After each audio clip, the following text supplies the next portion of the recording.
Hello everyone, welcome back to स्टूड.com। आज हम कवर करेंगे 7 अगस्त के करंट अफेयर्स। चलिए वीडियो को स्टार्ट करते हैं। नेशनल हैंडलूम डे ये कब मनाया जाता है? 7 अगस्त को। हमारे जो वाइस प्रेसिडेंट हैं श्री वेंकैया नायडू, उन्होंने अभी एक पोस्टल स्टैम्प को रिलीज़ किया है। माननीय चमन लाल जो कि एक सोशल वर्कर थे और संघ प्रचारक के सदस्य थे, उनका अभी वेंकैया नायडू जी ने एक पोस्टल स्टैम्प रिलीज़ किया है। चमनलाल जी का जन्म 25 मार्च 1920 को सियालकोट में हुआ था, जो कि अब पाकिस्तान के अंतर्गत आता है। Union minister for social justice and empowerment, जिसके हमारे मंत्री हैं डॉक्टर वीरेंद्र कुमार, उन्होंने अभी एक पोर्टल और एक मोबाइल ऐप लॉन्च किया है। उसका क्या नाम है? पीएम दक्ष पोर्टल और पीएम दक्ष मोबाइल ऐप। इसको किसने डेवलप किया है? Ministry of social justice and empowerment. इन्होंने एक संस्था है NEGD, उसके साथ मिलकर इस ऐप को और इस पोर्टल को विकसित किया है। इसका मेन काम क्या होगा? जो टारगेट ग्रुप हैं, जो यूथ है, उनके लिए जो भी स्किल डेवलपमेंट की स्कीम्स चलाई जा रही हैं, जो भी प्रोग्राम चलाए जा रहे हैं, जो भी ट्रेनिंग प्रोग्राम उनके लिए चल रहे हैं, तो उसका वो टारगेट यूथ जो है इन ऐप की मदद से और इस पोर्टल को यूज़ करके उसकी सारी सुविधाएँ प्राप्त कर सके ईजिली। और इसके चलते एक स्कीम लॉन्च की गई थी, प्रधानमंत्री दक्षता और कुशलता संपन्न हिताग्री। प्रधानमंत्री दक्षता और कुशलता संपन्न हिताग्री, जिसको पीएम दक्ष योजना बोलते हैं, 2020-21 में स्टार्ट की गई थी। पीएम किसान स्कीम जो चल रही है, उसके अंतर्गत मोदी जी ने कहा है कि उसका सेकंड इंस्टॉलमेंट अब रिलीज़ किया जाएगा। तो उसमें कितना खर्चा आने वाला है? 19,500 करोड़ रुपए उसमें अलोकेट किए जाएंगे। और इसके अंतर्गत कितनी बेनिफिशरीज होंगी?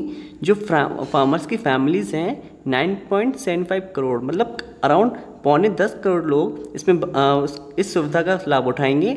इस स्कीम में क्या होगा कि इसमें 6,000 रुपये इस एक फार्मर फैमिली को पूरे साल में दिए जाएंगे और इसको 3 इंस्टॉलमेंट में दिया जाएगा। कितना?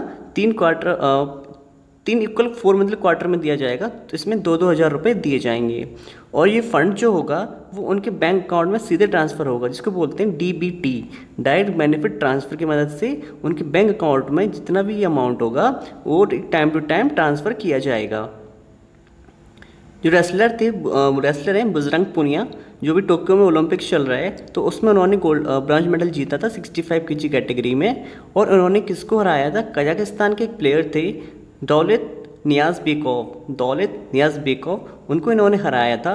और ये इंडिया का 6th मेडल था। और इसी के साथ ही इंडिया ने जो टोक्यो में जो लंदन में ओलंपिक्स हुए थे उसकी बराबरी कर ली थी, क्योंकि लंदन में जब 2012 में ओलंपिक्स हुए थे तो उसमें इंडिया ने 6 मेडल जीते थे। नेशनल कमीशन फॉर वीमेन, इसका चेयरपर्सन किसको बनाया गया है? श्रीमती रेखा शर्मा। और इनको जो टेन्योर होता है चेयरपर्सन का, वो कितना होता है? 65 साल की एज या फिर 3 ईयर्स तक वो इस चेयरपर्सन के पद पर रह सकते हैं। जो भी पहले होगा, विच एवर इज अर्लियर, तो उसका टेन्योर इतना होता है। नीरज चोपड़ा ने इंडिया को पहला गोल्ड मेडल जिताया। ये जेवलिन थ्रो से बिलोंग करते हैं, जेवलिन थ्रो खेलते हैं, और ये इंडिया का पहला गोल्ड मेडल था इस टोक्यो ओलंपिक्स में। इनका जो थ्रो था, जो उन्होंने जेवलिन को फेंका था, उसकी लेंथ कितनी थी? 87.58 मीटर। और इसी के साथ ही इंडिया ने जो लंदन ओलंपिक्स हुए थे उसको क्रॉस करते हुए 7 मेडल जीत लिए, जो इंडिया का अब तक का हाईएस्ट स्कोर रहा है। अब बात करते हैं गोवा राज्य के बारे में। जो भी गोवा में पिछले 6 से 7 महीने में जो भी इम्पोर्टेंट इवेंट्स हुए हैं उसको कवर करते हैं। गोवा का स्टेटहुड डे कब मनाया जाता है? 30 मई को। और ये गोवा राज्य कब बना था? 1987 में। और गोवा की जो ऑफिशियल लैंग्वेज है वो कौन सी है? कोंकणी ऑफिशियल लैंग्वेज है। इंडियन आर्मी ने गोवा शिपयार्ड कंपनी के साथ एक पैक्ट साइन किया है। इसके तहत 12 फास्ट पेट्रोल बोट्स डेवलप करी जाएंगी। पेट्रोल बोट्स क्या होती हैं? जो गश्त लगाती हैं, उनको बोलते हैं पेट्रोल बोट्स। और वो किस लिए डेवलप की जा रही हैं? लद्दाख में जो लेक है पेंगोंग सो लेक, उसकी पेट्रोलिंग करने के लिए।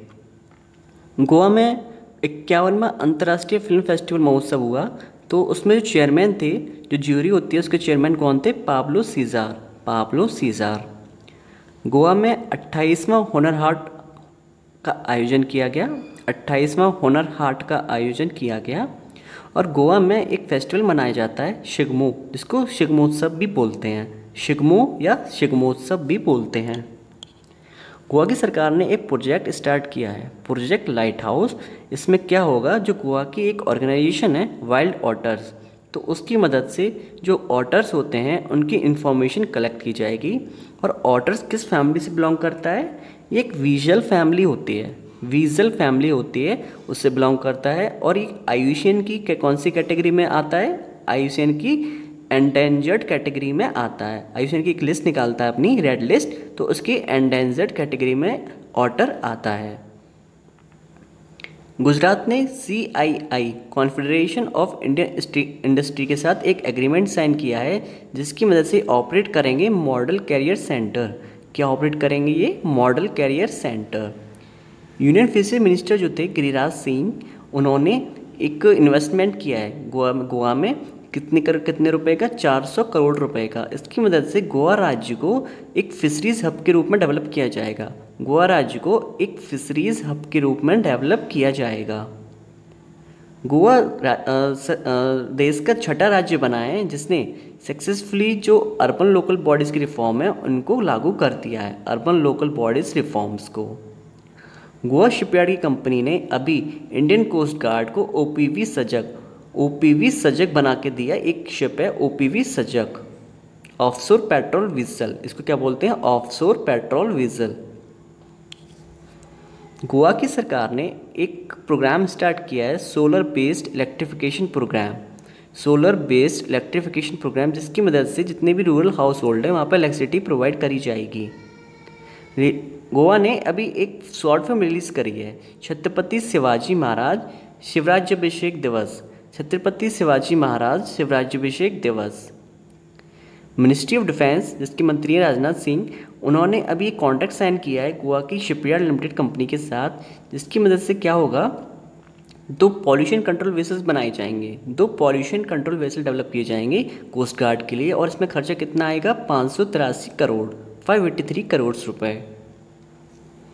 गोवा देश का पहला राज्य बना है जो रेबीज फ्री हो गया है। कौन सा हुआ है, गोवा।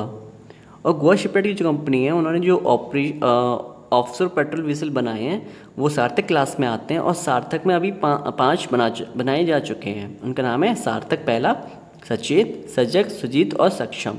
सार्थक, सचेत, सजग, सुजीत और सक्षम। अब बात करते हैं वाइल्ड लाइफ के बारे में। वाइल्ड लाइफ सेंचुरी यहाँ पे कौन कौन सी है, कोटिगांव, बोंडला, महादेई, भगवान महावीर नेशनल पार्क, जिसको मोलम नेशनल पार्क भी बोलते हैं। तो कौन कौन सी है यहाँ पर, कोटिगांव, बोंडला, महादेई, भगवान महावीर नेशनल पार्क। अब नेक्स्ट चलते हैं। आज की वीडियो में इतना ही, मिलते हैं नेक्स्ट वीडियो में। Thank you for watching, please take care.